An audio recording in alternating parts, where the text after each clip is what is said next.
syukur aku dengan kehadirat-Mu Tuhan. Sekali lagi. Dari yakinku teguh, hati ikhlasku penuh akan karunia-Mu.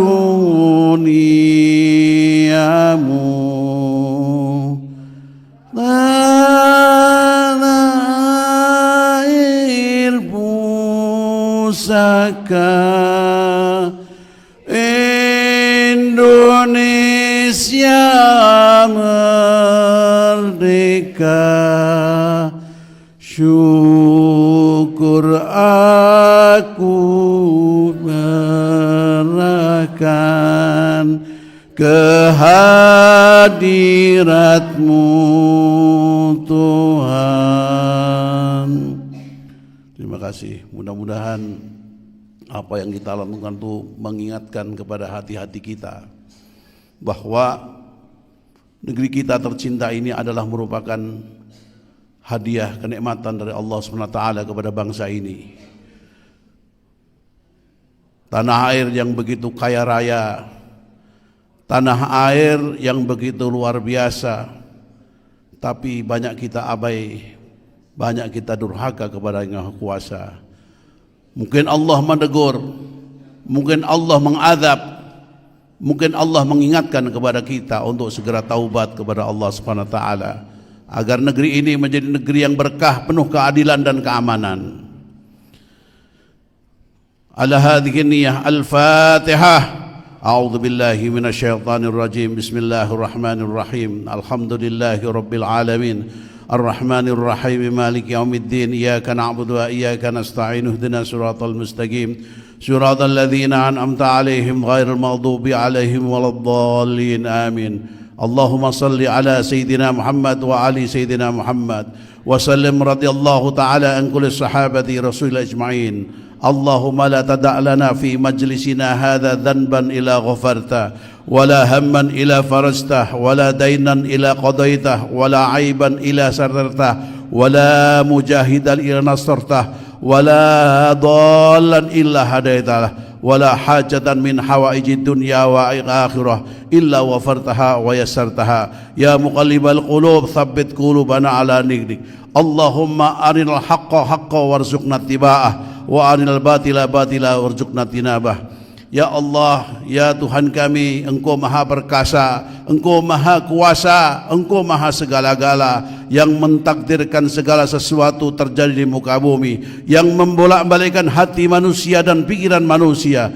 Ya Allah, Engkau maha menentukan segala sesuatu. Kami berhimpun di tempat ini, para tokoh bangsa, para tokoh rakyat Indonesia. Kami prihatin dengan keadaan situasi yang kami hadapi pada saat ini. Kami menghadapi mafia-mafia yang sangat jahat, mafia-mafia yang selalu menindas rakyat, mafia-mafia yang selalu menyerobot hak-haknya rakyat, mafia-mafia yang selalu mereka membuat sebuah keonaran dan kejahatan dan kezaliman di Indonesia. Ya Allah, ya Allah, mereka haus kekuasaan, mereka haus harta yang tidak ada habis-habisnya. Mereka menjadikan pemerintahan menjadi boneka untuk menindas rakyat, untuk menggilas rakyat, untuk memiskinkan rakyat dan untuk menzalimi rakyat. Ya Allah, semua aparatur negara telah mereka ambil, mereka jadikan centeng-centeng untuk membasmi, untuk menindas masyarakat, menakut-nakuti masyarakat, untuk tidak aman di tengah-tengah masyarakat. Ya Allah, mereka tidak dibayar dengan harta yang tidak seberapa, tapi mereka siap untuk menjadi centeng-centeng mereka. Ya Allah, mafia ini sedang bergulir sekarang di sini, sedang berkuasa di negeri kami. Ya Allah, ya Allah, kami sadar Engkau telah beri kenikmatan negeri ini yang gemah roh jinawi, kaya raya akan segala sesuatu, dan kami berkomitmen ketika merdeka untuk mengelola negeri ini sesuai dengan ridho-Mu. Ya Allah, kami punya dasar filosofinya adalah Pancasila. Pancasila adalah filosofi darimu ya Allah, untuk sebagai dasar mengelola daripada kehidupan dan negara ini ya Allah.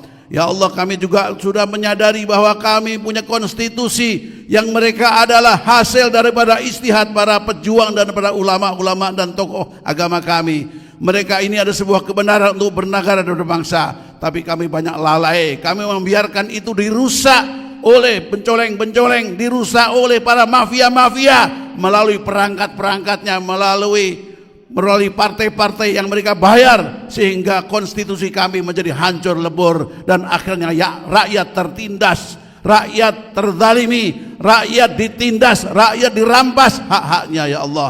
Ya Allah, Engkau yang Maha Perkasa, kami ingin kembali kepada jalan-Mu ya Allah. Kami ingin kembali kepada Pancasila dilahirkan, dijalankan secara konsekuen, kembali kepada Undang Dasar 40 yang dijalankan secara konsekuen, agar supaya ini semuanya bisa berjalan sesuai dengan cita-cita para pendiri bangsa ya Allah.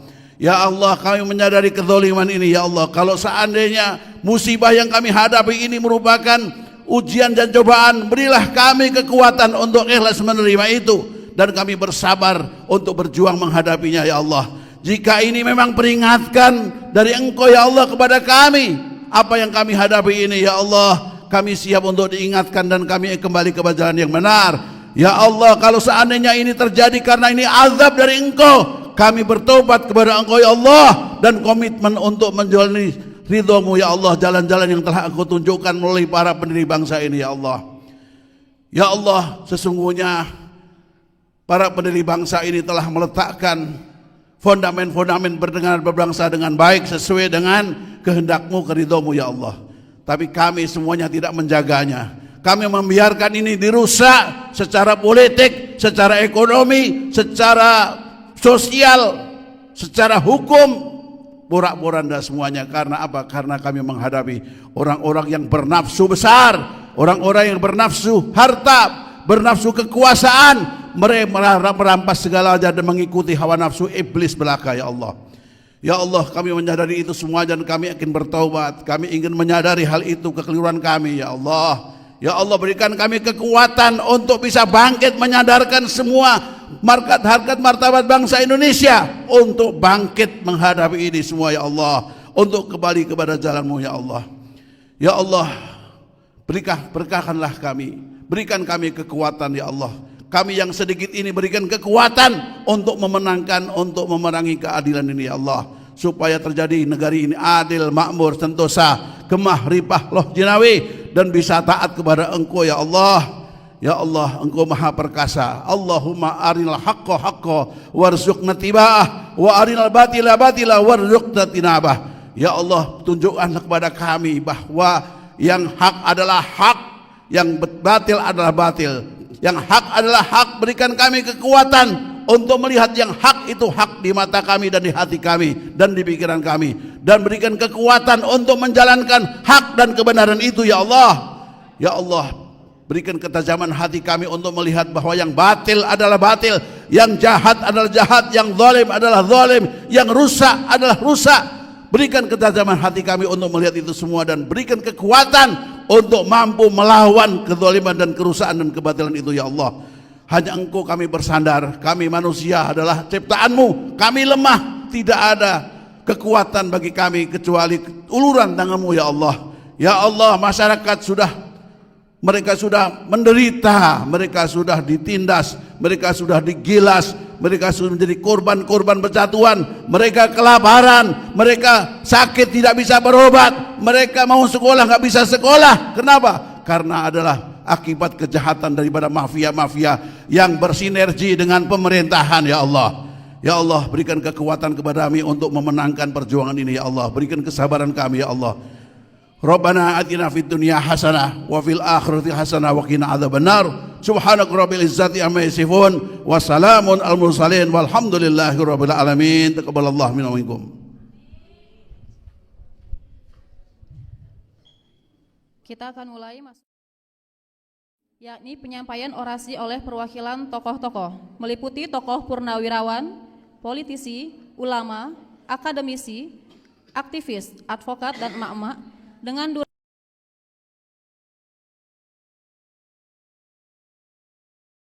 Prata, waktu dan tempat dipersilahkan. Terima kasih MC, terima kasih. Luar biasa tadi baca doanya ya, sampai gemeter ya. Assalamualaikum warahmatullahi wabarakatuh. Bismillahirrahmanirrahim. Alhamdulillahirrabbilalamin. Wassalatu wassalamu ala asrofil anbiya wal mursalin. Sayyidina wa maulana Muhammadin. Wa ala alihi wa sahbihi wa tabi'in amma ba'du. Terima kasih Bapak Ibu sudah hadir di sini. Terima kasih Bang Marwan Batubara, Pak Safril Sofyan, narasumber semuanya ya yang mengadakan acara ini dan juga hadir di acara ini. Temanya tetap sama. Adili Jokowi dan makzulkan Fufu Fafa. Temanya tetap itu, sampai berhasil temanya tetap itu ya. Ya, karena ini penting agar kita tidak, seringkali kan orang itu tiba-tiba pudar semangatnya ya. Memori publik terus tiba-tiba lupa tentang apa yang terjadi ya. Akhirnya sibuk dengan kesibukan masing-masing. Maka ini terima kasih yang mengadakan acara dialog-dialog seperti ini. Kita harus terus bakar semangat rakyat ya untuk terus berjuang begitu ya. Karena kalau kita lihat hasil pilkada ya, selain DKI itu pun satu putaran, tapi ya apa sih yang nggak bisa mereka perbuat, jangan-jangan nanti dibuat 2 putaran begitu ya. Jadi kita harus kawal terus berjuang. Tapi di daerah-daerah lain, Jawa Barat, Banten dan lainnya, ini menunjukkan bahwa aroma Mulyono masih begitu kuat ya. Jadi ini harus terus berjuang karena begini ya, ini salah satu perjuangan kita dengan seperti ini. Sebenarnya pada awal-awal Prabowo memerintah, meskipun kita nggak nyoblos Prabowo ya, Bapak nyoblos nggak? Tapi ketika terpilih kita mendukung ya, mendukung dan berharap ada perubahan yang dilakukan. Tetapi kita tunggu dan kita tunggu, begitu ya. Ya kita menunggu, masih menunggu sampai sekarang. Mudah-mudahan ada langkah-langkah konkret ya. Tapi tentu saja kita tidak bisa menunggu selamanya. Karena kerusakan terus terjadi, ya. Itu PIK 2, PSN, tanah rakyat dicaplok dengan harga murah, dengan beribu-ribu, ratus ribu hektar ya. Nah ini belum lagi nanti awal tahun pajak naik, ya. Ini tidak boleh terjadi. Kita harus mulai sekarang kerusakan ini. Belum ada suara dari Prabowo, ya. Belum ada suara tentang ini. Padahal PIK 2 PSN itu sangat sensitif ya, sangat sensitif. Bayangkan untuk berdirinya suatu negara itu sebenarnya syaratnya ada 3 ya menurut konvensi internasional. Yaitu pertama penduduk yang tetap, wilayah dan pemerintah. Oligarki sudah menguasai pemerintah, bisa dikatakan mereka sudah punya pemerintah. Wilayah sedikit demi sedikit, tapi pasti sudah dicaplok. Melalui mafia tanah, melalui kedok PSN dan lain-lain. Tinggal kita ini yang harus kita perjuangkan, penduduk Indonesia. Jangan mau digusur dan dipinggirkan untuk kemudian diganti dengan penduduk bangsa lain. Jangan mau, kita penduduk Indonesia tetap di sini, tetap di tempatnya, tidak bisa digusur dengan cara paksa seperti itu, dengan cara curang, dengan cara zolim, dan dengan cara-cara keji seperti itu ya. Kita ikuti bagaimana pemaparan Said Didu tentang bagaimana mereka curangnya untuk bisa mencaplok tanah rakyat. Jangan mau dipinggirkan dan kemudian diganti dengan yang lainnya. Jangan mau, dan jangan mau. Kita terus berjuang ya, terus berjuang. Masih semangat berjuang, meskipun kadang kita kayak menghadapi tembok begitu ya. Kayak ketemu tembok, belum ada. Tapi itu tidak penting. Yakinlah Allah bersama kita. Terus berjuang karena itulah tugas kita di sini. Tugas kita cuma berjuang memang. Dari sperma dulu kita berjuang untuk bisa ketemu sel telur ya Bu ya. Insya Allah akhir hayat nanti kita mati dalam keadaan berjuang. Amin. Bukan mati sia-sia. Insya Allah. Amin ya Rabbal Alamin. Ini saya jadi ketularan Habib tadi, agak emosional. Terus terang, ini biar tambah seru kayaknya ada Bang Refli Harun ini tadi. Mana biar tambah cadas ini. Ya nanti ada ya. Tapi langsung saja ini saya beri kesempatan untuk pemaparan ya, karena ada tokoh-tokoh yang akan orasi. Tapi karena waktunya terbatas, ini cuma Bentar, buka dulu catatannya. Cuma 5 menit ya, Pak, Bu, ya, waktunya. Untuk itu ini berdasarkan senioritas ini dipanggilnya ya. Kesempatan pertama saya berikan kepada Bapak Dindin Maulani. Silakan, Pak Dindin.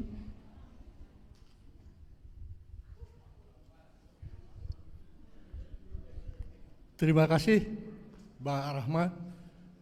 Ya, itu kelebihan dari Mbak Rahma sebagai moderator merangkap orator dan kompor. Jadi senang ya. Kita sebagai narasumber sudah dipanaskan ya Pak ya. Assalamualaikum warahmatullahi wabarakatuh. Bismillahirrahmanirrahim. Alhamdulillah. Wala hawla wala quwata illa billah. Amma ba'du. Kepada bapak-bapak, para tokoh senior yang saya hormati, seperti judul di depan, kita ini berkumpul dari lintas para tokoh. Jadi ada beberapa tokoh yang sangat concern terhadap persatuan, kesatuan di antara kita ini. Judul boleh dari sejak lama adili Jokowi dan makjulkan Pupu Pata. Perlu diomongin nih, Pak, silang sini Pak. Oh ya, oh di sini ya. Oke, terima. Iya. Saya pikir pidato biasa aja. Rupanya ada podcast nih. Jadi seperti tadi saya katakan bahwa yang hadir di sini baik para narasumber yang saya hormati maupun bapak-bapak sekalian, ibu sekalian yang hadir di depan ini juga semua para tokoh. Kami mengundang dari beberapa kemarin pertemuan beberapa tokoh, ada yang perlu dievaluasi oleh kita bersama. Judul boleh makjulkan Jokowi dulu, sekarang adili Jokowi dan makjulkan Pupu Papa. Itu sekarang. Tapi permasalahannya yang perlu kita perhatikan, tadi sudah disounding oleh Mbak Syarita, bahwa kita ke depan tidak akan bisa selesai cuma 1-2 bulan saja. Barangkali tidak akan selesai seperti itu.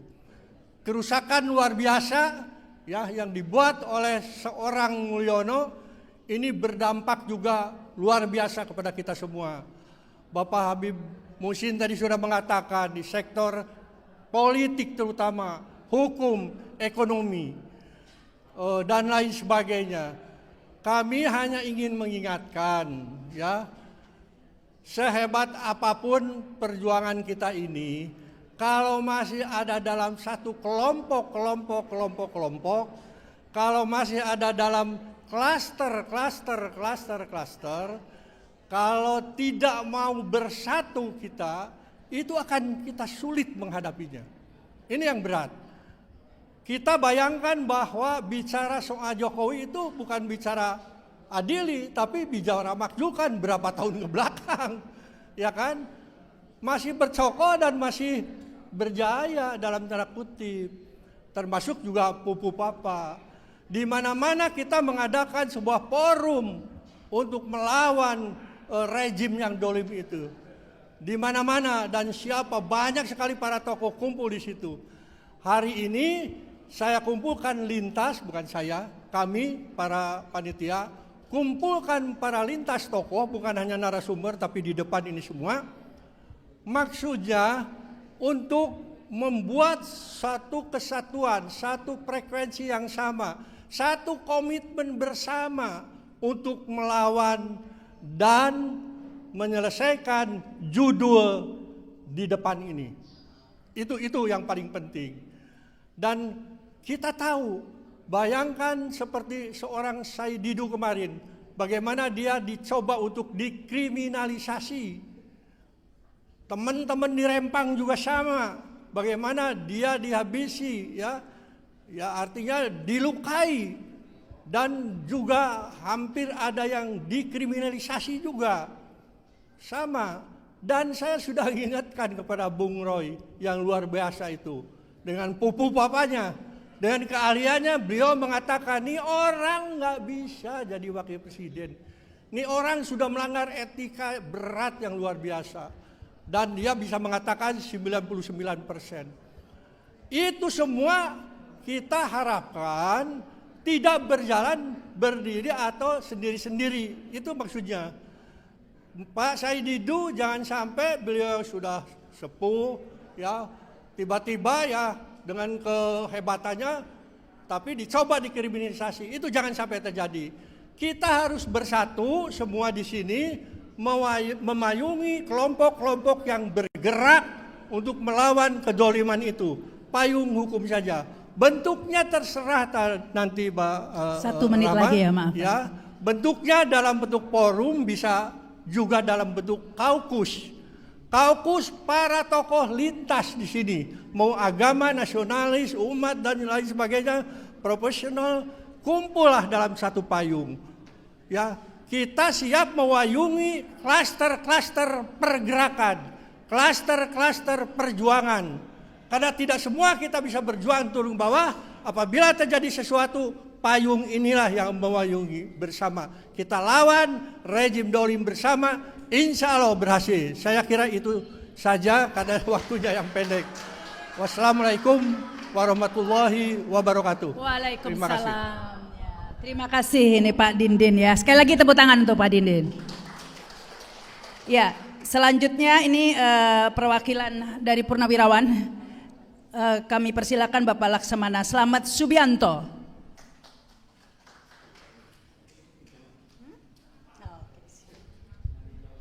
Lima menit ya Pak ya. Pendek sekali. Tambah dikit nggak apa-apa deh. Assalamualaikum warahmatullahi wabarakatuh. Merdeka! Merdeka! Merdeka! Saya ingin menggarisbawahi apa yang disampaikan oleh yang pertama, Bapak mana? Persatuan kesatuan itu. Kita tidak akan bisa melaksanakan itu, judul itu, apabila kita tidak bisa bersatu. Nah, untuk itu kita harus menetapkan satu tujuan yang harus kita sepakati bersama, yaitu menyelamatkan bangsa dan negara. Jadi semuanya harus sepakat bahwa langkah kita adalah menyelamatkan bangsa dan negara. Titik.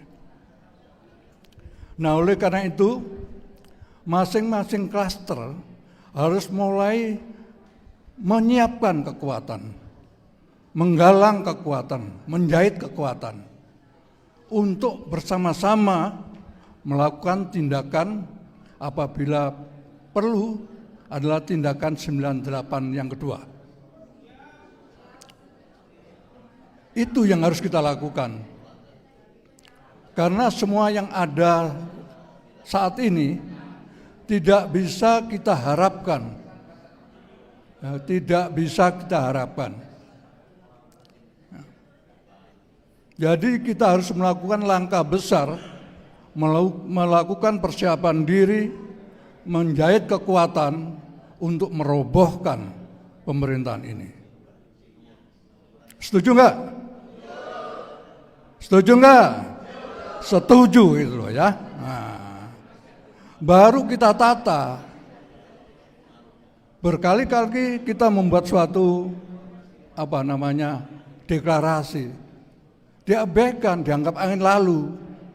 Tapi kalau kita bisa menggalang kekuatan, kita duduki MPR, baru bergetar mereka semuanya. Ya. Oke? Setuju enggak? Oke. Saya ingin menyatukan hati-hati yang ada di sini. Menjadi suatu kesatuan hati untuk berjuang menegakkan kebenaran di negeri ini. Untuk menyelamatkan bangsa dan negara ini. Ya. Saya enggak terlalu panjang. Saya ingin kita ikrar bersama. Ayo, tolong berdiri.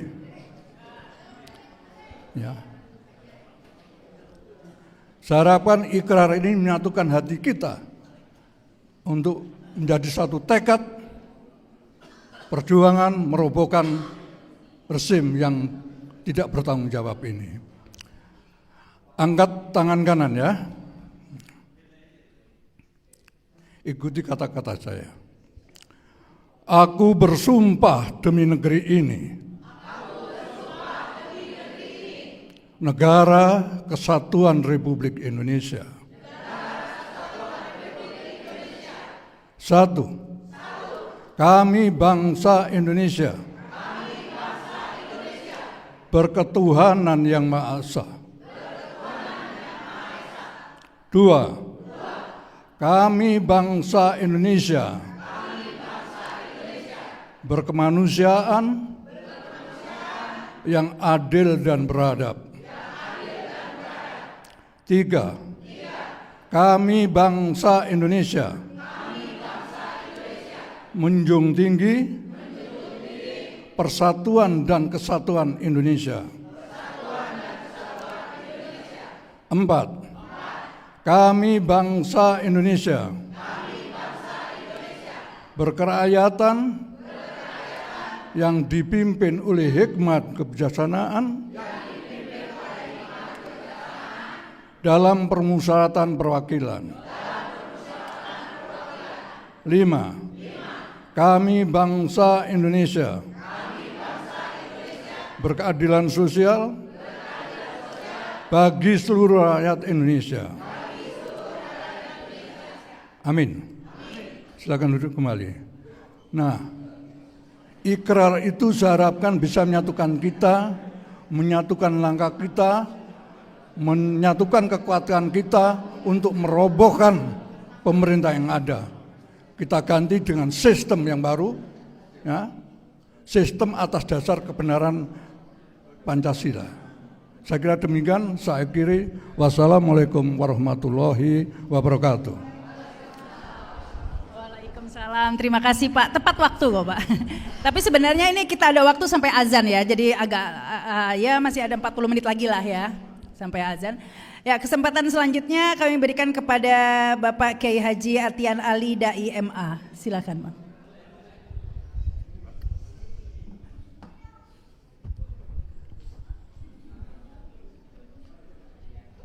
Bismillahirrahmanirrahim. Assalamualaikum warahmatullahi wabarakatuh. Bismillah, alhamdulillah, wassalatu wassalamu ala rasulillah. Mohon izin, mungkin saya tidak langsung menuju tema ini, Pak. Tetapi ingin menyampaikan sesuatu yang mungkin harus kita siapkan agar kita bisa memenangkan tema yang ada ini. Terus terang dari lubuk hati yang sangat dalam, saya sangat salut, Pak, dengan yang hadir sekarang di ruangan ini. Yang dari sejak dulu, dari zaman ke zaman, dari rezim ke rezim, tidak pernah berhenti dari berjuang. Pertanyaannya, apa hasilnya?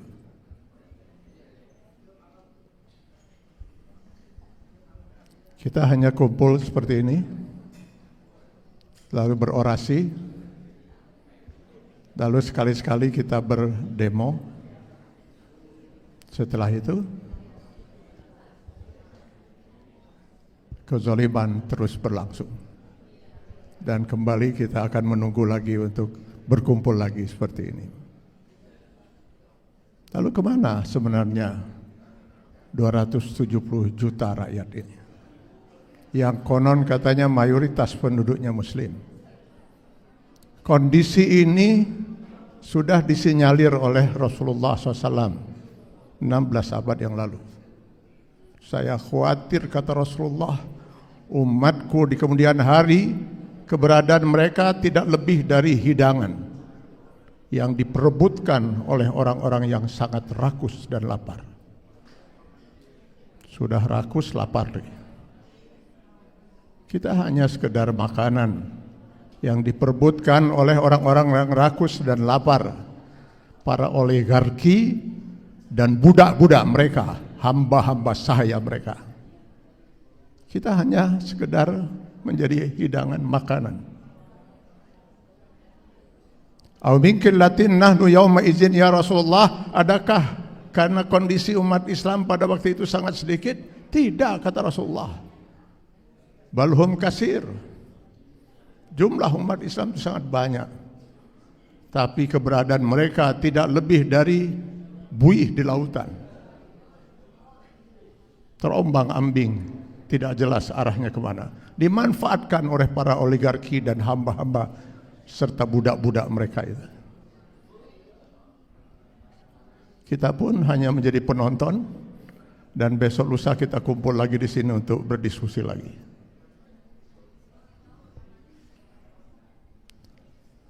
Bapak-bapak dan saudara-saudara sekalian, kezaliman ini tidak akan pernah berhenti, kata Sayyidina Ali radhiyallahu an. Bukan karena banyaknya orang-orang yang jahat, tapi diamnya orang-orang yang baik.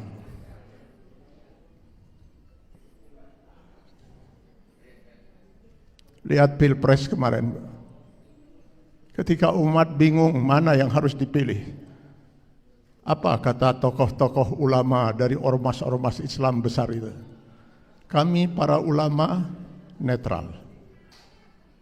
Dari mana yang namanya ulama bisa netral? Bukankah ulama itu adalah warasatul anbiya? Umat dihadapkan dengan satu hak, yang satu batil, yang satu haram, satu halal, lalu ulama kemudian bersikap netral. Netral itu kalau di mobil itu, maju enggak, mundur enggak, belok kanan enggak, belok kiri enggak.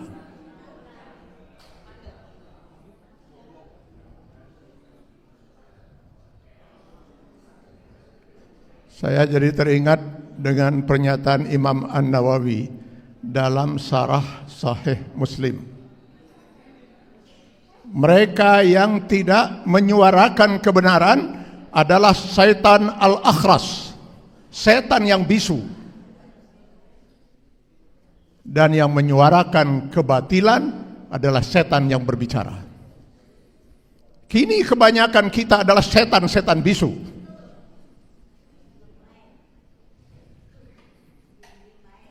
Para pejabat, para TNI, saudara-saudara kita yang di TNI, Polri yang masih aktif, para ulama, bisu semua menyampaikan kebenaran. Baru nanti mereka bersuara, mohon maaf, ketika sudah tidak menjabat, ketika sudah purnawirawan. Kemana para ulama? Para ulama kebanyakan sudah menjadi setan-setan bisu. Ini yang harus kita benahi, Pak. Selama ini tidak kita benahi, kita hanya berkumpul saja seperti ini. Tidak akan pernah kita bisa menyelesaikan masalah-masalah besar seperti itu. Karena itu, saya sependapat dengan Pak Didin tadi. Sebaiknya kita segera bentuk sebuah forum. Sebuah forum yang bisa mengantarkan semua pihak yang masih ingin berjuang untuk merasa nyaman berada dalam forum itu. Lalu mari kita bicarakan, Pak, bagaimana membuat setan-setan bisu itu mau berbicara, agar kita bisa bersama-sama. Saya tidak pesimis. Islam mengharamkan kita pesimis, apalagi apatis. Tetapi kita tidak bisa optimis selama kita tidak pernah berjuang secara maksimal untuk memperjuangkan ini. Kata Allah, wa'iddu lahum mastata'tum. Kita harus menyiapkan dulu kekuatan itu, baru kita bisa berjuang. Mungkin waktu saya sudah habis ya. Sebenarnya tadinya saya mau minta waktu yang panjang karena saya 4 jam untuk sampai ke sini, Pak. Tapi baiklah saya kira tidak ada masalah, mudah-mudahan itu bisa saya sampaikan. Jadi mudah-mudahan saya tidak merampas hak yang lain. Sekian, terima kasih. Billahi taufiq wal hidayah. Assalamualaikum warahmatullahi wabarakatuh.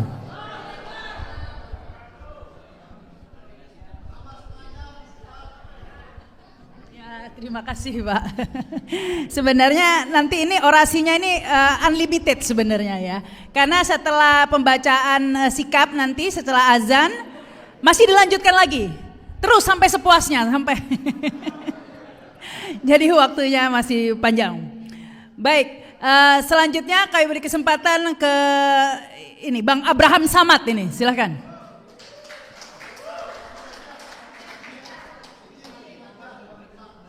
Oh, izin ya. Ada Bang Ihsanuddin Nursi tadi.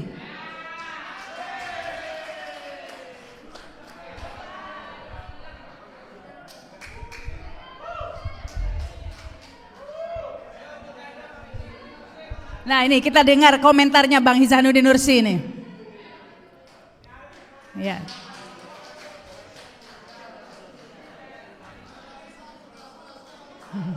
Ini patut dilestarikan Bang Ihsanuddin Nursi ini. Karena ekonom yang tertinggal. Insya Allah panjang umur dan sehat walafiat.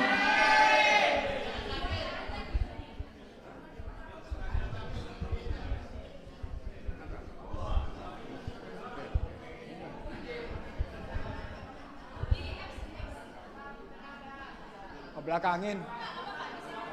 Udah nggak apa-apa.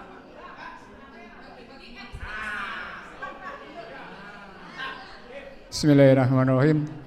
Assalamualaikum warahmatullahi wabarakatuh. Ini saya ngebelakangin para tokoh nih. Jadi saya minta maaf Bapak kalau saya ngebelakangin Bapak sekalian. Saya ini baru datang, jadi mau ngomong apa ya? Saya bicara dua hal. Yang pertama oleh-olehnya Prabowo Subianto, oleh-olehnya Prabowo Subianto, dan yang kedua dari oleh-oleh itu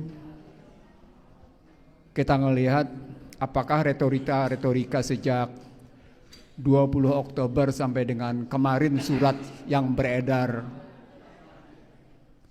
mendukung Ridwan Kamil dan Susmono itu ajak dalam kehidupan ekonomi politik kita. Bapak sekalian, saya mencatat hanya perjalanan APEC dan G20. Dalam perjalanan APEC dan G20 itu, Presiden kita Republik Indonesia menyatakan soal 25% kelaparan, dan kemudian juga bicara tentang kebebasan pendidikan dan kesehatan. Silakan investasi di bidang pendidikan dan kesehatan. Videonya beredar luas, tapi buat saya ini omongan yang sangat berbeda dengan anggaran dasar Gerindra pasal 11. Anggaran Gerindra pasal 11 itu menyatakan mereka ingin menegakkan dan melaksanakan Undang-Undang Dasar 1945 secara murni dan konsekuen. Dan kalau bicaranya melaksanakan Undang-Undang Dasar 45 secara murni dan konsekuen, maka pernyataan Presiden Prabowo Subianto di APEC itu tentang keinginan silahkan datang berinvestasi di bidang pendidikan dan kesehatan bertentangan.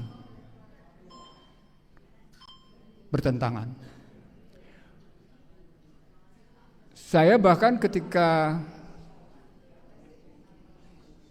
ini kajiannya bukan kajian bercanda, tapi kajian pakai otak sedikit. Saya bahkan ketika membaca strategi transformasi bangsa yang dibuat oleh Byline, ditulisnya Byline oleh Prabowo Subianto dan menyatakan ekonomi Pancasila atau ekonomi kerakyatan adalah Jokowinomics. Jokowinomics adalah ekonomi Pancasila, ekonomi kerakyatan. Itu bukti bahwa ada yang salah. Seketika di channel saya, I See The Real Show, dan di beberapa tempat saya menyatakan ini bukti bahwa sesungguhnya Presiden Prabowo Subianto tidak mengerti apa makna sesungguhnya ekonomi kerakyatan. Apalagi hendak mengatakan no one left behind.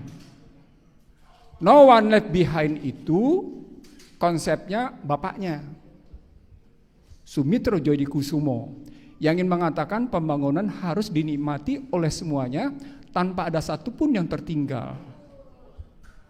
Kalau itu konsepnya, maka konsep Jokowinomics bukan konsep ekonomi kerakyatan.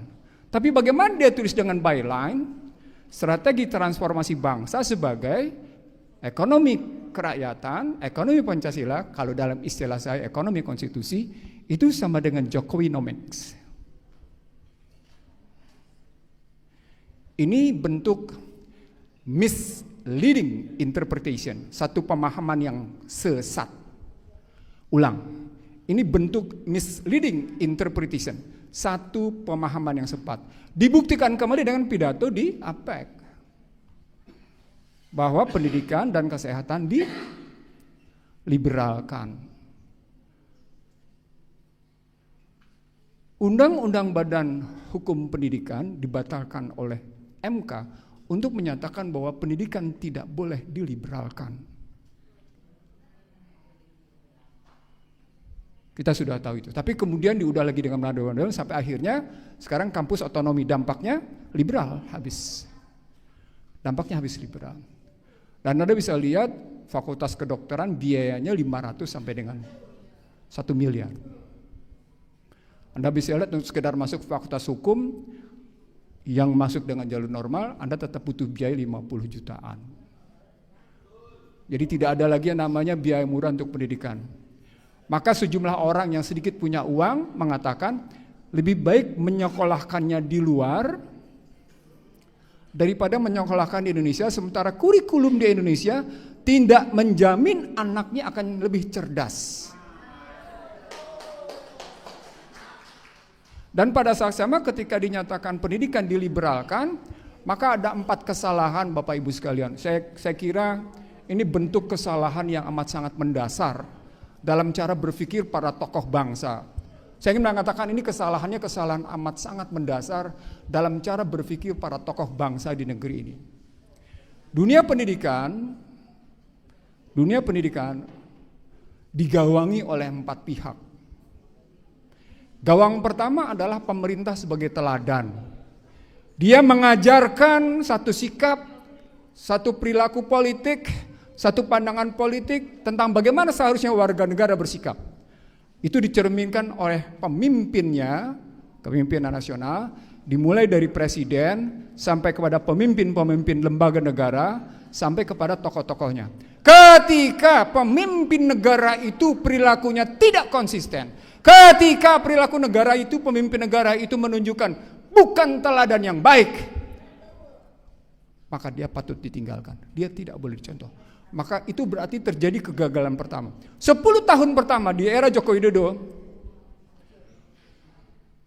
saya orang pertama yang menulis "Shame on you, Joko Widodo".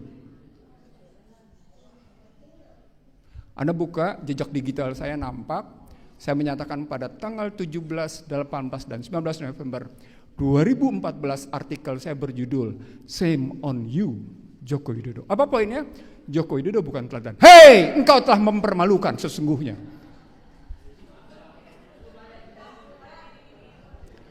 Saya tadinya mau ngomong tenang-tenang, tapi takut Anda ngantuk.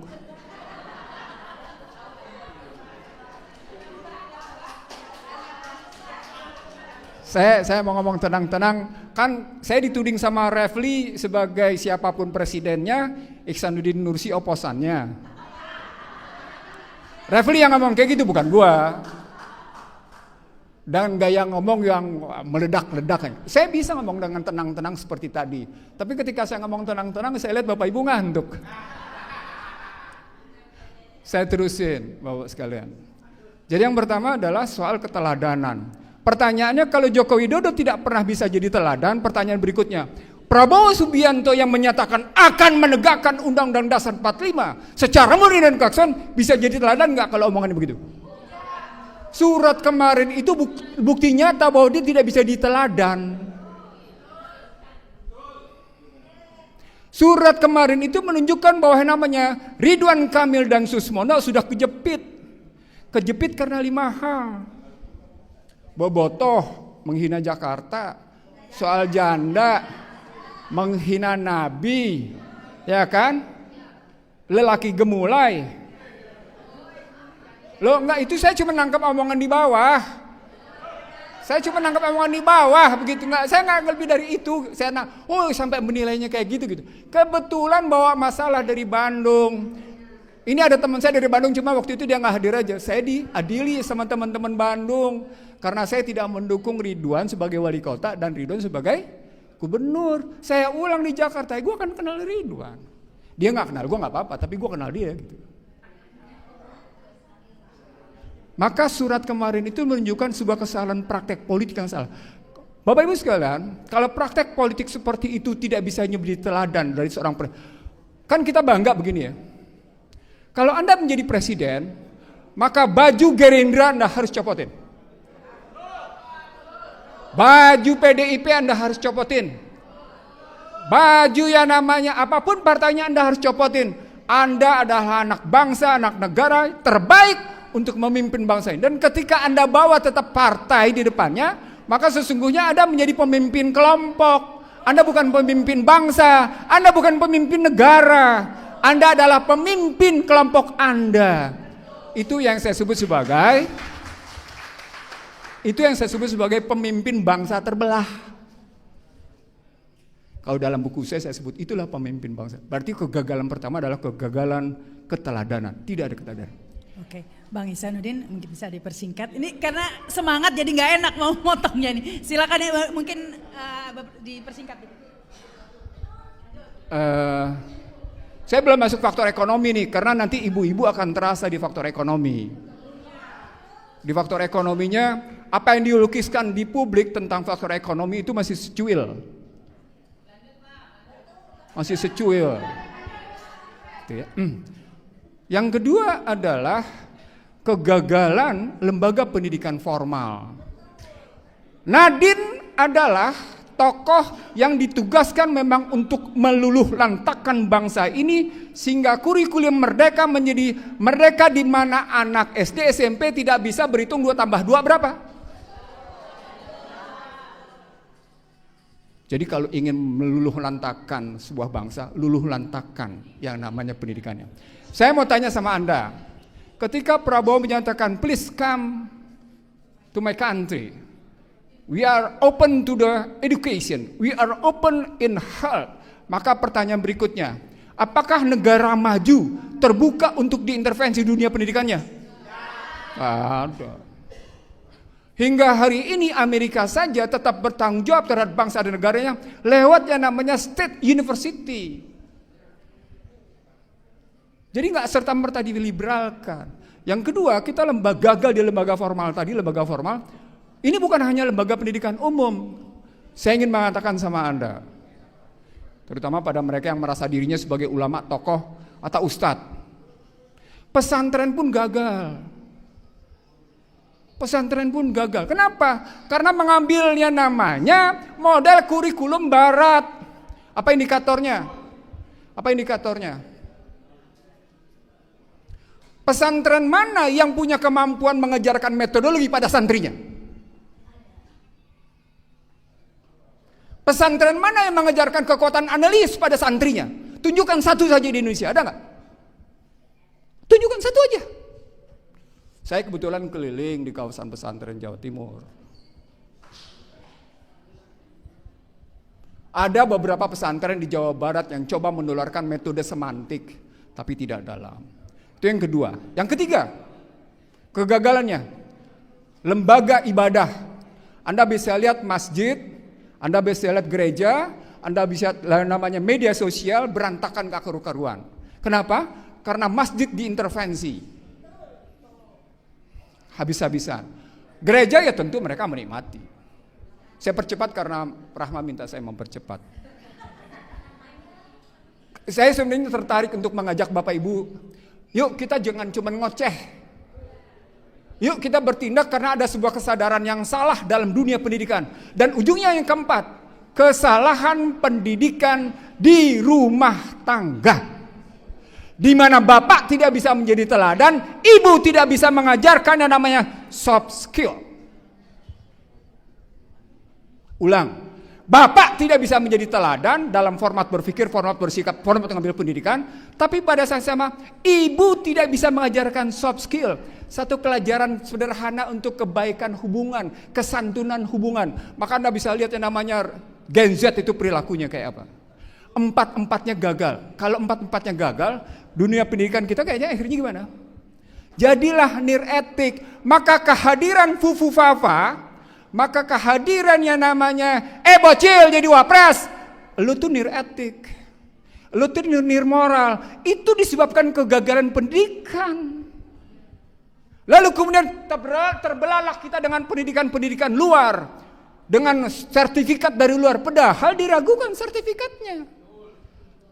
Artinya apa? Double kegagalan kita.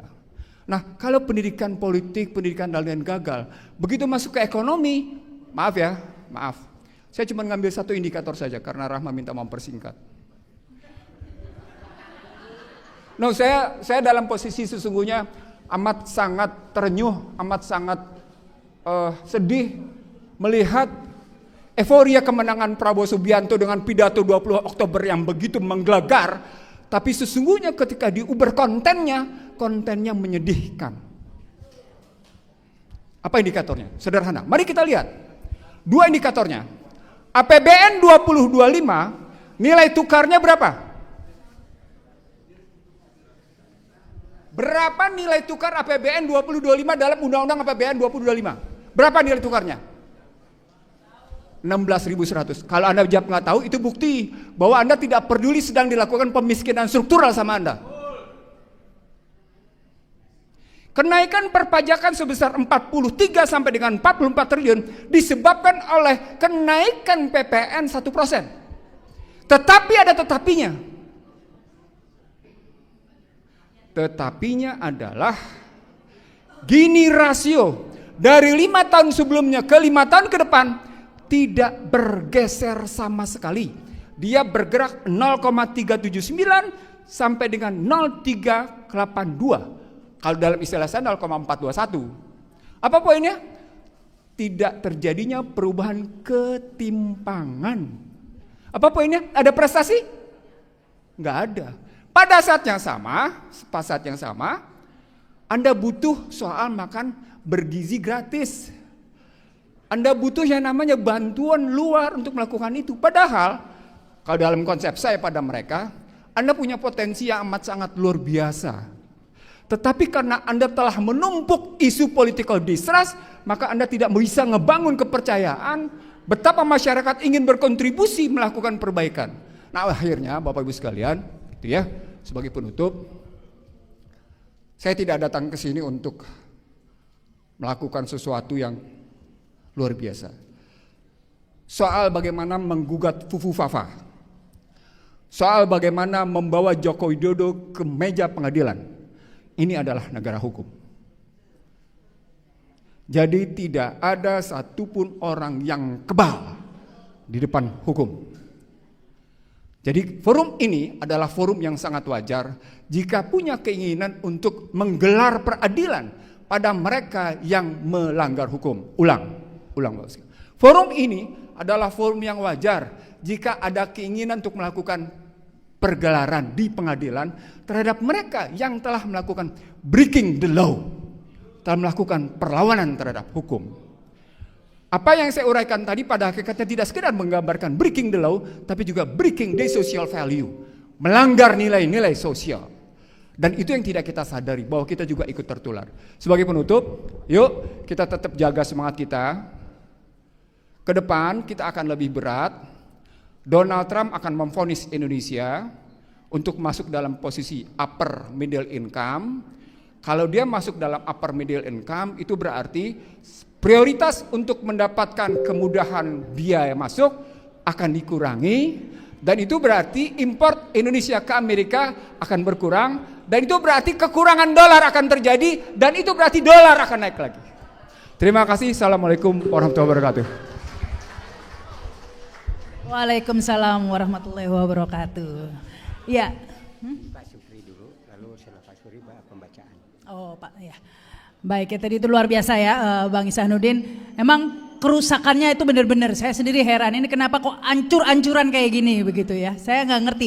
Padahal zaman Pak Harto dulu 32 tahun rasanya ini lebih parah begitu ya.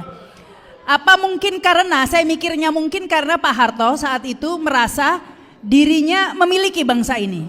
Jadi akan berkuasa seumur hidup. Jadi nggak dirusak gitu negaranya. Sementara kalau yang ini nih ya, merasakan cuma 2 periode, nambah belum tentu. Jadi kayak mumpung aja, mumpung begitu ya. Yang penting mumpung berkuasa harus cuan secuan-cuannya. Nggak peduli rusak semua. Kalau perlu dirusak nggak apa-apa, nanti tinggal ganti gitu ya. Mungkin itu ya alasannya. Baik, kita lanjutkan ya. Sebelum nanti ada pernyataan sikap, saya persilakan Bapak Kiai Haji Sukri Fadoli, silakan.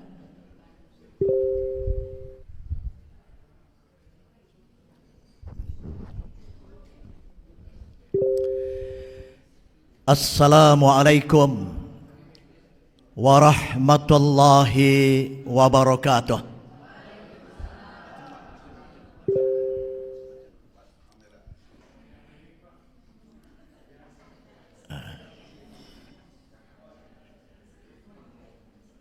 Alhamdulillahi rabbil alamin.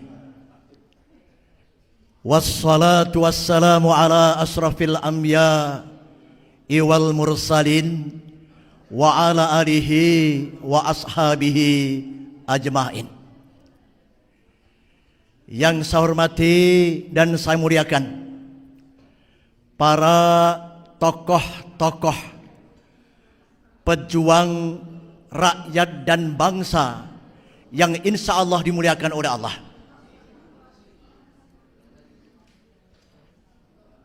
Seribu 1400 tahun yang lalu Nabi Muhammad SAW telah memberikan peringatan kepada kita bersama-sama. Sebagaimana sabda Nabi, afdalul jihati kalimati adlin inda sultanin jairin. Nabi menyatakan dengan tegas bahwa jihad yang paling utama adalah mengingatkan, melawan kepada para pemimpin yang zalim, kepada kebenaran dan keadilan. 10 tahun sudah kita melihat rakyat dan bangsa ini telah diinjak-injak oleh rezim Jokowi laknatullah, yang memberikan umpan kepada oligarki tetapi menginjak-injak martabat rakyatnya sendiri. Silih berganti Prabowo sekarang berkuasa, maka ada harapan tetapi juga kekecewaan. Oleh karena itu dalam kesempatan kali ini saya ingin menyampaikan 3 hal dalam rangka menyelamatkan kehidupan bangsa dan negara yang kita cintai ini. Setidaknya ada 3 misi utama yang perlu kita lakukan. Yang pertama adalah dosa Jokowi cukup besar. Maka kalau seandainya Jokowi tidak diadili, maka rusak, hancurlah hukum saat ini. Oleh karena itu kita sepakati bersama-sama, gerakan kebangsaan ini adalah mendorong agar Jokowi diadili oleh hukum dan rakyat. Sepakat? Takbir. Yang kedua, karena Gibran adalah anak yang cacat hukum sejak lahir, maka tentunya kewajiban rakyat dan bangsa ini memakzulkan Gibran sebagai wakil presiden. Sepakat? Takbir.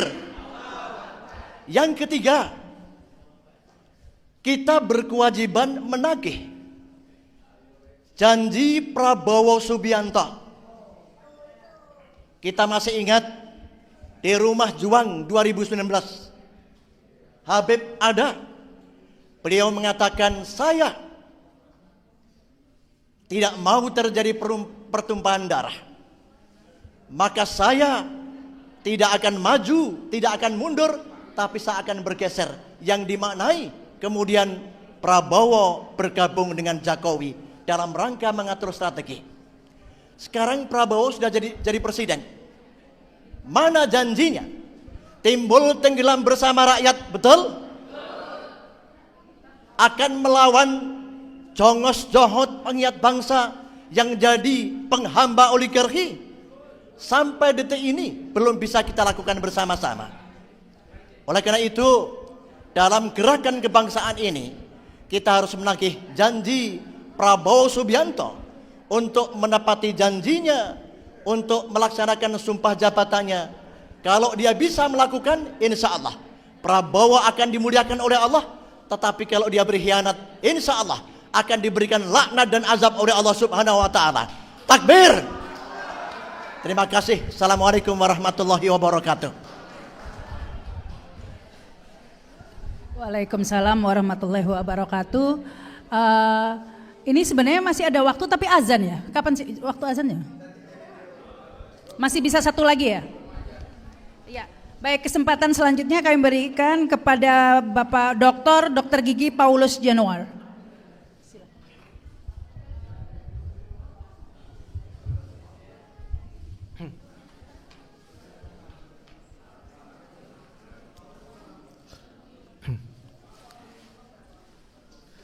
Para panelis sekalian, bapak-bapak, ibu-ibu, dan juga emak-emak, salam sejahtera untuk kita semua. Assalamualaikum warahmatullahi wabarakatuh.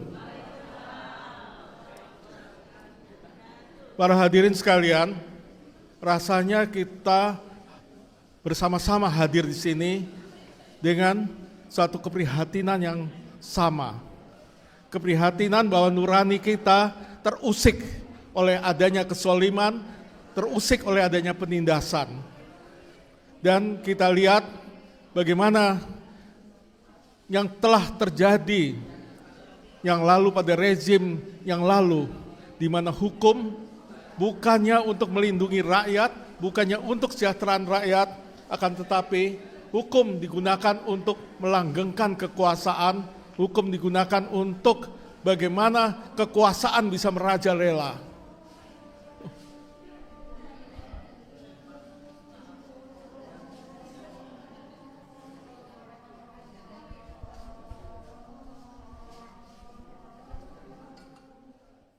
إن الله وملائكته يصلون على النبي يا أيها الذين آمنوا صلوا عليه وسلموا تسليما اللهم صل على سيدنا محمد وعلى آله وصحبه وسلم الله أكبر الله أكبر الله أكبر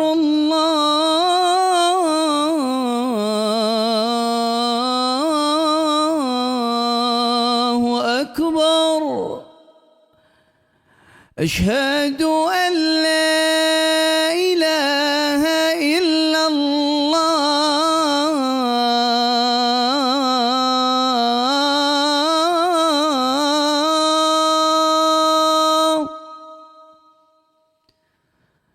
أشهد أن لا إله إلا الله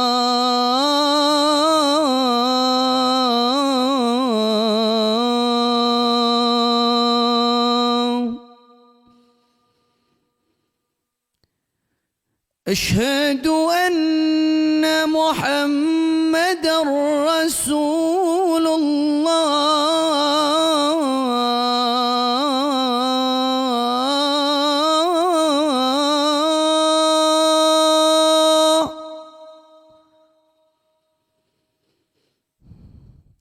أشهد أن محمدًا رسول الله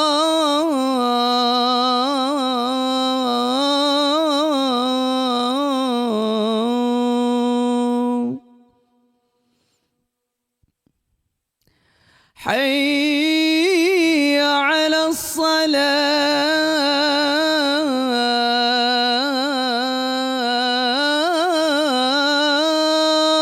الصلاة حي على الصلاة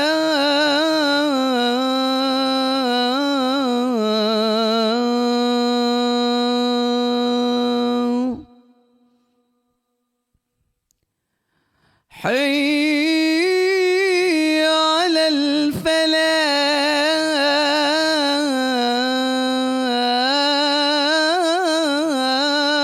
الفلاح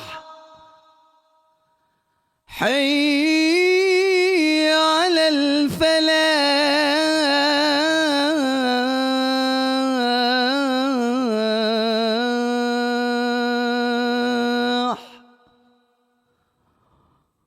الله أكبر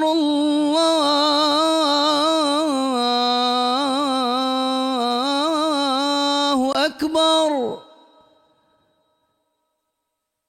لا إله إلا الله.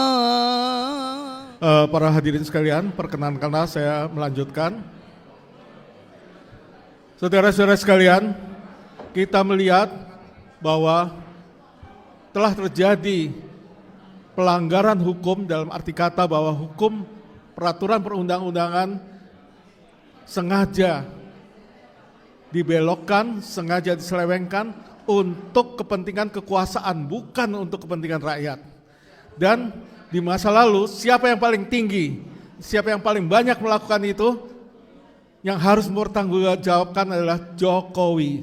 Karena itu tuntutan kita adalah Jokowi harus mempertanggungjawabkan penyelewengan terhadap pelaksanaan peraturan perundang-undangan, dan rasanya memang sudah tepat kalau kita tuntut untuk adili Jokowi. Dan saudara harus tahu yang dilakukan oleh Jokowi. Kalau tadi saya disebutkan saya sebagai tenaga medis, sebagai dokter, antara lain pada peraturan pemerintah 28 tahun 2024 tentang pelaksanaan Undang-Undang Kesehatan. Secara tersamar, terselubung dikatakan bahwa negara, pemerintah akan memberikan alat kontrasepsi antara lain kepada kelompok berisiko. Kelompok berisiko itu apa yang dimaksud? Dalam ilmu kesehatan, kelompok berisiko dalam perilaku seksual adalah pekerja seks komersial alias pelacur dan kaum LGBT. Dan ternyata peraturan pemerintah melegalisasi, mentolerir pekerja seks komersial dan kaum LGBT. Nah, inilah bahwa bukan hanya dalam lingkup bernegara saja, tapi juga dalam lingkup kehidupan privat kita, dalam lingkup kehidupan pribadi kita. Kemudian kalau kita lihat di bidang ekonomi, kita lihat PSN, Proyek Strategis Nasional, terbentang dari timur ke barat, dari Rempang sampai Merauke di Papua, bahkan sampai ke pusat-pusat kekuasaan di Pantai Indah Kapuk dan juga di Surabaya. Jadi memang inilah yang terjadi, rakyat semakin disengsarakan. Proyek strategis nasional bukan untuk kepentingan rakyat, bukan untuk kepentingan nasional, tapi untuk kepentingan para taipan. Dan proyek strategis nasional adalah perampokan harta rakyat oleh para taipan. Dan inilah yang perlu kita prihatinkan, karena ini bisa menimbulkan kecemburuan sosial, malah kesenjangan sosial yang bisa menimbulkan kekacauan, perpecahan dalam kehidupan berbangsa dan bernegara. Dan kita sangat prihatin kalau di zaman Orde Baru, para konglomerat bisa dikendalikan oleh Soeharto. Akan tetapi sekarang ini para taipan ikut cawe-cawe secara terbuka dalam pengaturan bangsa dan negara. Inilah keadaannya lebih memperhatikan lagi. Dan memang disinilah kita harus bergerak, berbuat sesuatu, karena nasib rakyat semakin hari semakin sengsara. Tadi sudah disebutkan akan ada kenaikan PPN, kelihatannya sedikit 1%, tapi dampaknya akan luas. Tadi sudah disebutkan, belum lagi ada rencana TAPRA, tabungan perumahan rakyat, yang sebenarnya adalah pemiskinan terhadap rakyat. Tabungan pemiskinan rakyat, bukan perumahan rakyat. Apalagi juga ada rencana penghapusan subsidi BBM. Jadi mungkin inilah yang perlu kita pikirkan bersama. Apakah memang ini cita-cita para pendiri bangsa ketika memerdekakan bangsa pada 17 Agustus 45. Berarti kita harus semakin mendekatkan diri pada cita-cita berbangsa dan bernegara, dan bukannya semakin menyengsarakan rakyat. Mari saya mengajak kita semua untuk bangkit dan bergerak. Mari kita berbuat sesuatu untuk perbaikan bangsa dan negara Indonesia. Sekian dan terima kasih. Assalamualaikum warahmatullahi wabarakatuh. Waalaikumsalam warahmatullahi wabarakatuh. Terima kasih Dr. Gigi Paulus. Selanjutnya ini sebelum break, acara masih lanjut ya. Nanti setelah break siang itu masih lanjut, masih ada Adi Masardi, ada Doni Hoiri Cahyono, dan masih ada tokoh-tokoh lain ya. Jadi ini acara masih berlanjut, tapi kita akan ada break dulu begitu ya. Nah, tapi sebelum break kita ikuti dulu ini acara inti sebenarnya, yaitu pernyataan sikap ya. Ini silakan ini Bang Marwan Batubarang.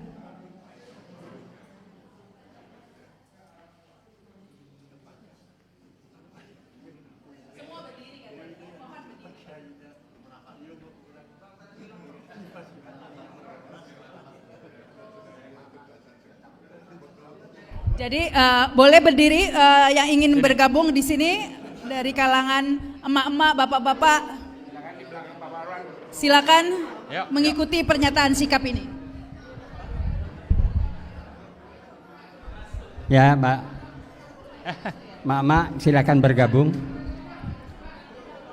Pak Pur, Pak Sugeng.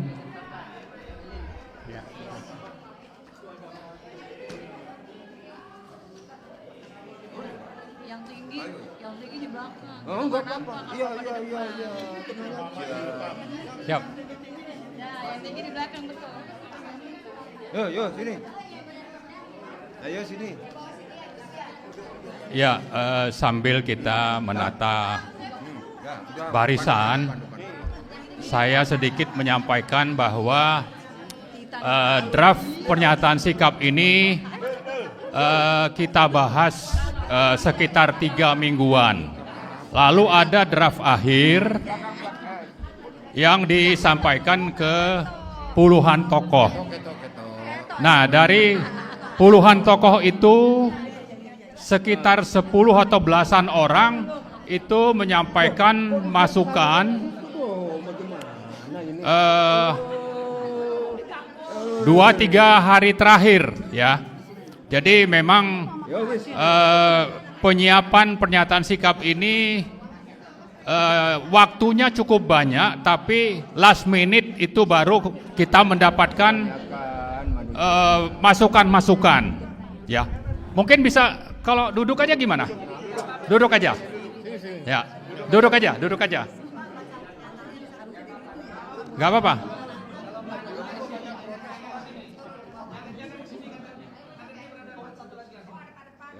Nah, duduk. Dapat di kamera duduk. Gak apa-apa duduk. Kalau berdiri ketutup yang belakang, Bu. Itu iya. Gak kelihatan kameranya dari situ, gak kelihatan tuh. Nah, lebih guyup. Ya.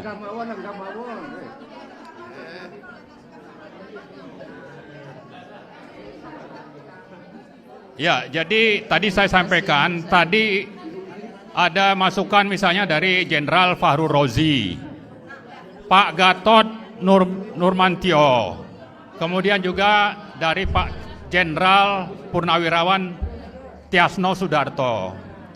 Dan banyak lagi ya teman-teman kita, misalnya ada Pak Saud Situmorang, kemudian Pak Antoni Budiawan, Pak Petrus Celestinus, Profesor Ikrar Nusa Bakti, Pak Said Didu, dan banyak teman-teman lain termasuk Pak Musni Umar, saya kira hari ini juga datang. Jadi sebetulnya ini adalah tuntutan atau pernyataan sikap dan tuntutan yang sudah dibahas, mudah-mudahan cukup komprehensif, dan mudah-mudahan ini merupakan aspirasi kita, terutama yang hadir di sini dan sekitar 120-an tokoh yang tergabung di dalam Forum Nasional untuk Daulat Rakyat ini. Jadi itu sedikit ceritanya, bahwa ini sudah dibahas cukup lama dan juga setelah mempertimbangkan banyak partisipasi dari kita semua, termasuk ada beberapa jenderal dan beberapa profesor yang sangat aktif mendukung aspirasi kita ini. Baik, saya kira sebagai latar belakang demikian, saya akan membacakan pernyataan sikap dan tuntutan ini, yaitu pernyataan sikap dan tuntutan Forum Nasional untuk Daulat Rakyat.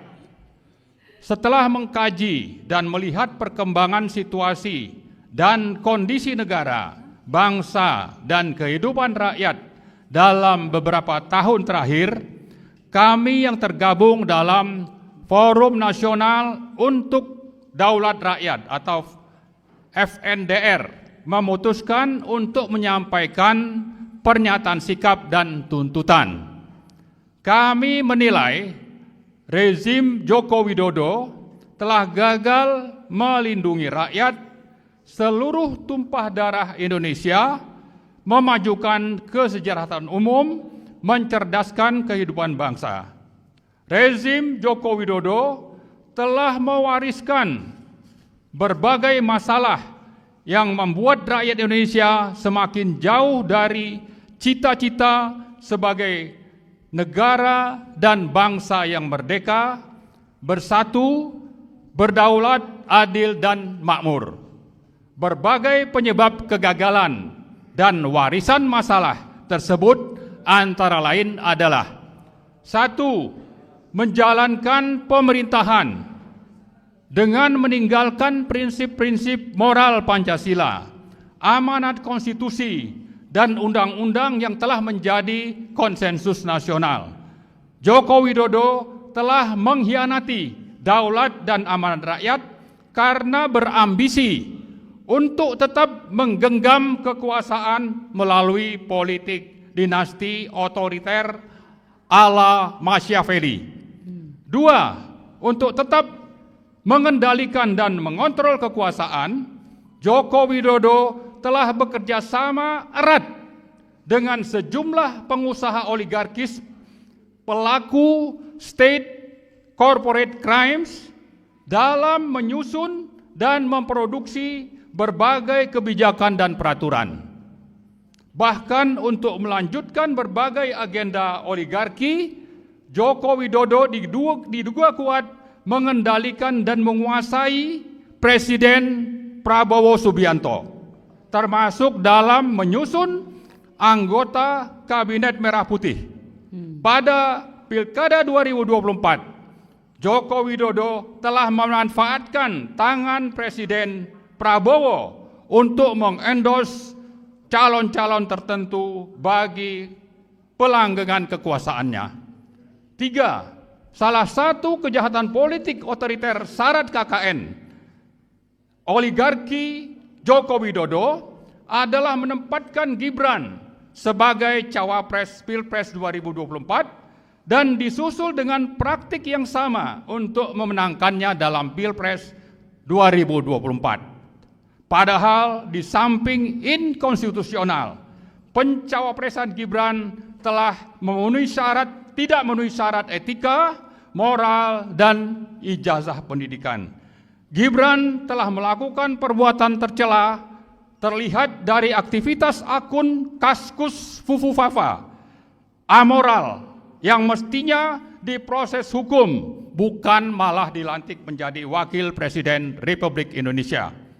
4. pembusukan partai politik di satu sisi, dan politik sandra ala sprindik atau sprindik Joko Widodo di sisi lain telah menjadikan DPR yang semestinya menjalankan fungsi pengawasan berubah menjadi endorser kebijakan pemerintah yang merugikan negara dan rakyat sambil memainkan politik sandra. Oligarki Joko Widodo telah menyulap hukum menjadi kepanjangan tangan politik yang berkhidmat kepada kekuasaan oligarki, di mana negara hukum telah berubah menjadi negara kekuasaan. 5. Memelihara para taipan, termasuk yang menjadi proksi Cina, telah sangat berperan mendukung Joko Widodo mencengkram kekuasaan dan berburu rente melalui proyek-proyek swasta oligarkis yang diberi predikat sebagai proyek strategis nasional atau PSN, seperti proyek Rempang, BSD, PIK 2, Surabaya, Frontline, dan Papua Selatan.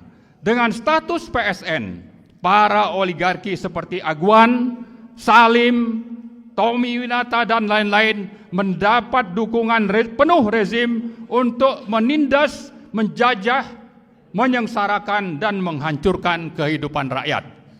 6. Simbiosis mutualisme dan KKN rezim Joko Widodo dengan para taipan telah memberi kesempatan kepada sejumlah pengusaha dan Cina RRC menguasai berbagai sektor kehidupan berbangsa dan bernegara, terutama di sektor-sektor ekonomi, keuangan, SDA, industri, perdagangan, dan sebagainya. Hegemoni dan penjajahan senyap ini telah menjadi ancaman serius atas pertahanan, kedaulatan, kemandirian, dan ketahanan nasional Indonesia ke depan. 7. Pelanggaran HAM menjadi kejahatan sistemik rezim Joko Widodo. Tewasnya 800-an petugas pemilu berakhir tanpa proses hukum. Padahal Perhimpunan Kedokteran menyatakan kematian tersebut bukan karena kelelahan tetapi by design.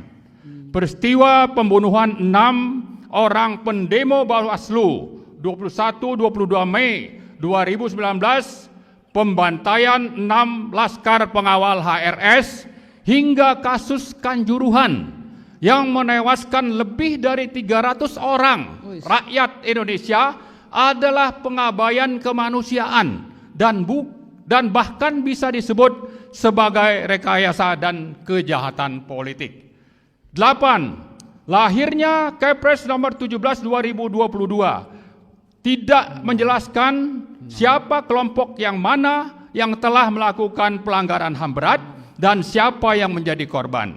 Maka dalam kasus 1965 dengan mudah umat Islam dan TNI diposisikan sebagai tertuduh, sementara PKI dibela sebagai korban dan akan mendapatkan ganti kerugian. Kemudian dengan terbitnya Inpres nomor 9 2023 sebagai tindak lanjut dari Kepres 17 2022 semakin memperjelas kejahatan rezim Joko Widodo kepada PKI yang sudah dibubarkan melalui TAP MPR. Nah, yang terakhir 9, umat Islam dijadikan target pelumpuhan melalui stigmatisasi teroris, radikal, intoleran, bahkan politik identitas. Moderasi beragama disampingkan untuk sekularisasi, pengembangan nilai, dan deislamisasi. Sementara pragmatisme, mistisisme, hedonisme, dan masyafilisme tambah berkembang menjadi-jadi. Nah, menimbang dan memperhatikan berbagai permasalahan di atas, kami dari Forum Nasional untuk Daulat Rakyat dengan ini menyatakan: 1. Menuntut Presiden Prabowo untuk menjalankan kekuasaan dan pemerintahan sesuai Pancasila, Konstitusi, dan Daulat Rakyat. serta konsisten melaksanakan apa yang disampaikan dalam pidato pelantikan sebagai Presiden di Gedung MPR tanggal 20 Oktober yang lalu, sekaligus membebaskan diri dari cengkraman politik oligarki nepotis Joko Widodo. Kedua, menuntut DPR, DPD, dan MPR menjalankan kewenangan sesuai Undang-Undang Dasar 1945 untuk segera memproses pemakzulan Wakil Presiden Gibran Rakabuming Raka karena telah tidak memenuhi syarat sebagai Wakil Presiden. Ketiga, menuntut Presiden Prabowo memproses hukum para konglomerat hitam yang telah bekerja sama mendukung rezim oligarki Joko Widodo yang menjadi penyebab kesengsaraan dan kerugian negara, kesengsaraan rakyat dan kerugian negara. Keempat, mengajak seluruh komponen rakyat untuk menuntut agar berbagai kejahatan dan pelanggaran hukum yang telah dilakukan oleh mantan Presiden Joko Widodo diproses di pengadilan. Demikian pernyataan sikap dan tuntutan ini dibuat dan disampaikan sebagai wujud pertanggungjawaban bersama dalam rangka menegakkan daulat dan amanat rakyat berdasarkan Pancasila dan Undang-Undang Dasar 1945. Jakarta, 28 November 2024. Terima kasih. Assalamualaikum warahmatullahi wabarakatuh. Merdeka! Merdeka! Merdeka! Adili Jokowi. Makzulkan Gibran. Sekali lagi, adili Jokowi. Makzulkan Gibran. Terima kasih. Assalamualaikum warahmatullahi wabarakatuh. Waalaikumsalam warahmatullahi wabarakatuh.